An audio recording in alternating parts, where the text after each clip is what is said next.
जय जय शङ्कर हर हर शङ्कर जय जय शङ्कर हर हर शङ्कर जय जय शङ्कर हर हर शङ्कर जय जय शङ्कर. அத்வைத சாதனை தெய்வத்தின் குரல் 6ஆம் பாகம் ஸ்ரவண மனன நிதித்தியாசன லட்சணம். உபதேசத்தை திரும்ப திரும்ப மனசிலே புரட்டி புரட்டி அலசி ஆராய்ந்து தெளிகிறது மனனம். அப்புறம் புரட்டல், அலசல், ஆராய்ச்சி என்று பலதுக்கு இடம் கொடுக்காமல் எந்த ஆத்ம தத்துவத்தை பற்றி தெளிவு ஏற்பட்டதோ அதிலேயே சித்தத்தை ஆடாமல் அசையாமல் வைத்து தன்மயமாக போவது நிதித்தியாசனம்.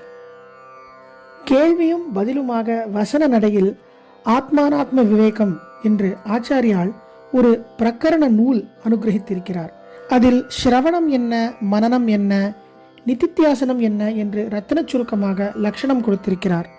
ஒரு விஷயத்தை நிலைநாட்டுவதற்கான 6 அங்கங்களாலும் அத்வைத சத்தியத்தை தான் வேதம் சொல்லியிருக்கிறது என்று குரு உபதேசிப்பார். அதை கேட்டுக்கொள்வதுதான் ஸ்ரவணம். அவ்வாறு ஸ்ரவணம் செய்த அத்விதீய வஸ்துவை வேத சாஸ்திரங்களை அனுசரித்தே போகும் யுக்தியால் ஆராய்ந்து ஆராய்ந்து தெளிவதுதான் மனனம். வேத சாஸ்திரங்களை அனுசரித்தே போகிற யுக்தி என்பதை குறிப்பாக கவனிக்க வேண்டும். சாதன சதுஷ்டியமும் குறிப்பாக அதில் வரும் ஸ்ரத்தையும் அப்புறம் சொன்ன பக்தியும் ஒருவனுடைய புத்தியை இந்த விதமாகவே யுக்தி செய்யும்படி பண்படுத்தி இருக்கும். சிற்றறிவுக்கு பகுத்தறிவு என்று பெத்த பேர் கொடுத்து குயுக்தி பண்ணாமல் குருவின் உபதேசத்தை மனனம் செய்ய வேண்டும். குயுக்தியை விட்டொழி, ஸ்ருதி தாத்பரியத்திற்கு இசைவான யுக்தியையே மேற்கொண்டு அலசிப்பாரு. துஸ்தர்காத் சுவிரம்யதாம் ஸ்ருதி மதஸ் தர்க்கோனு சந்தீயதாம் என்று சோபான பஞ்சகத்திலும் ஆச்சாரியால் சொல்லியிருக்கிறார். ஸ்லோகம் 3. அதுதான் மனனம். அப்படி அறிவால் தெளிந்ததை அனுபவிப்பதற்காக வேற எந்த சிந்தனையும் கலக்காமல் ஏக பிரவாகமாக சித்தத்தை ஒருமுகமாக்கி நினைப்பதுதான் நிதித்தியாசனம். இப்படி ஆத்மானாத்ம விவேகத்தில் டிஃபைன் செய்திருக்கிறார். நடுப்புற பேச்சின் நடுவில் 6 அங்கத்தால் ஒரு விஷயத்தை நிலைநாட்டுவது என்றேனே, அந்த 6 என்னவென்றால், ஒரு புஸ்தகத்தில் ஆரம்பமும் முடிவும் பார்த்தாலே 2லும் சொல்லியிருப்பதிலிருந்து அந்த புஸ்தகம் ஸ்தாபிக்கும் சப்ஜெக்ட் என்னவென்று தெரிந்துவிடும். இதற்கு உபக்கிரம உபசம்ஹாரம் என்று பெயர். 6 அங்கத்தில் இது முதல், 2வது திரும்ப திரும்ப புஸ்தகத்தில் ஒரு விஷயம் சொல்லியிருந்தால் அதுதான் சப்ஜெக்ட் என்பது ஸ்பஷ்டம். இதற்கு பெயர் அபியாசம். 3வது புதுசான முறையில் ஒரு கருத்தை அழுத்தம் கொடுத்து சொன்னால் அதுதான் சப்ஜெக்ட். இது அபூர்வம். 4வது ஏதோ ஒன்று சொல்லி அது இன்னின்ன நல்ல பலன்களை தரும் என்று சொன்னால் அந்த ஒன்றே சப்ஜெக்ட் என்று அர்த்தம். இதற்கு பேர் பலம். 5 ஆஹா ஓஹோ என்று ஒரு விஷயத்தை ஸ்தோத்தரித்தால் அதுவே சப்ஜெக்ட். இப்படி ஸ்தோத்தரிப்பது அர்த்தவாதம். கடைசியாக 6வது உபபத்தி என்பது காரணம் காட்டி பொருத்தம் காட்டி யுக்தியால் இதுதான் சப்ஜெக்ட் என்று நிலைநாட்டுவது. சித்திக்கு முன்னிலையில் ஆத்மாவை பற்றியதாக மனனத்தின் போது பல விஷயங்கள் தெளிவுபட்டு அதுவே ஏகமான ஆத்மாவை மாத்திரம் தியானிப்பதான நிதித்தியாசனத்தில் கொண்டுவிடும்.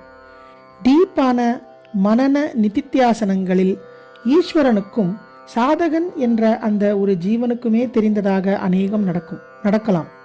ஜீவனுக்கும் கூட புரியாததாகவும் சிலது நடக்கலாம். இங்கே அவன் புரியவில்லையே என்று குழம்பிக் கொண்டு நிற்கக்கூடாதென்றுதான் முந்திய ஆச்சாரியால் ஸ்ரத்தா பக்திகளை அவனுக்குள்ளே நன்றாக இன்ஜெக்ட் பண்ணி விட்டது. அதனால் அவன் தனக்கு ஒன்றும் புரியவில்லை என்று எதை பற்றியும் குழம்பிக் கொண்டிருக்காமல் குரு காட்டி கொடுத்த வழியிலேயே தான் பாட்டுக்கு தொடர்ந்து போய் கொண்டிருப்பான். ஈஸ்வரனும் அவனை முடிவான லட்சியஸ்தானத்தில் கொண்டு போய் நிறுத்துவதற்கு முன்னாடி என்னவெல்லாம் பண்ணி அவனிடம் இன்னமும் ஒட்டி கொண்டுள்ள கர்மாவையும் வாசனைகளையும் ஒட்ட பிழிய வேண்டுமோ அதையெல்லாம் பண்ணுவான்.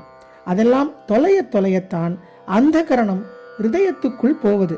அந்த ப்ராசஸில் மற்ற ஹிருதய நாடிகளிலும் இந்த பிழிச்சல் காரியம் நாடி மதனம் நடந்தே அந்த கரணம் நன்றாக ஹிருதய அந்தரங்கத்தில் தோய்வதாக இருக்கும். இதையெல்லாம் சொல்வதே சரியில்லையோ என்று கூட தோன்றுகிறது. இவனுடைய ஒரே எண்ணம் பிரம்மானுபவம் என்பதாகத்தான் இருக்க வேண்டும். ஆனதால் நாடி, ஹிருதயம், மதனம் என்றெல்லாம் சொன்னால் அதுகளை பற்றி எண்ண ஆரம்பித்து இதில் நாடியில் கடைசல் உண்டாகிறதா அதில் ஹிருதய மத்தியில் ஒடுங்குகிறதா என்ற அனாவசிய அப்சர்வேஷன்கள் ஏற்பட்டு ஏக சிந்தனை தாரையை பிசிற வைத்துவிடும். இதெல்லாம் ஒருத்தனுக்கு தெரியாமலே நடப்பதால் ஒன்றும் நஷ்டமில்லை. போகிற வழியில் இருக்கிற தோட்டத்தை அழகு பார்த்து கொண்டே இருந்து உள்ளே இருக்கிற வீட்டுக்கு போகாமல் இருக்கிற மாதிரியான காரியம்தான் இது. அதாவது நாடி மதனம் முதலியவற்றில் கவனம் செலுத்துவது. அதுவும் இல்லாமல் ஈஸ்வரன் எல்லாருக்கும் ஒரே மாதிரி செய்யாமல் பல தினசாக செய்வதாக இருக்கலாம். எல்லாருக்கும் ஒரே மாதிரி பழம் பாக்கி இல்லாததால் அதை ஈஸ்வரன் தீர்த்து வைக்கிறதும் பல தினசாக இருக்கலாம் அல்லவா? அதோடு அவனோ விதவிதமாக விளையாடி சந்தோஷப்படுகிறவன். இவனை, அதாவது சாதகனை லட்சியத்தில் சேர்ப்பித்த பிறகு தன் விளையாட்டு எதற்கும் இவனிடம் ஸ்கோப்பே இல்லை என்பதால் இப்போது ஒவ்வொருத்தருக்கும் நூதனமாக என்னென்ன பண்ணுவானோ. சில பேருக்கு இந்த பிழிச்சல் கடைசல்கள் இல்லாமலே கூட இருக்கலாம்.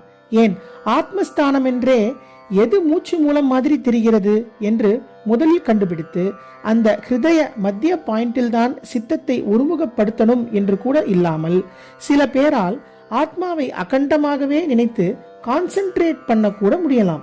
இதையெல்லாம் கவனித்துத்தான் ஆச்சாரியால் ஒருத்தன் சுயமாக உத்தேசித்து பண்ணும் நிதித்தியாசனத்தை சொல்லி அதுவே நினைப்பாக ஆழ தியானம் பண்ணிக்கொண்டே போ என்று சொல்லி அப்புறம் டக்கென்று முடிவாக ஏற்படுகிற பிரம்ம சாட்சா்காரத்தை மாத்திரமே தெரிவித்து முற்றுப்புள்ளி வைத்து விடுகிறார்.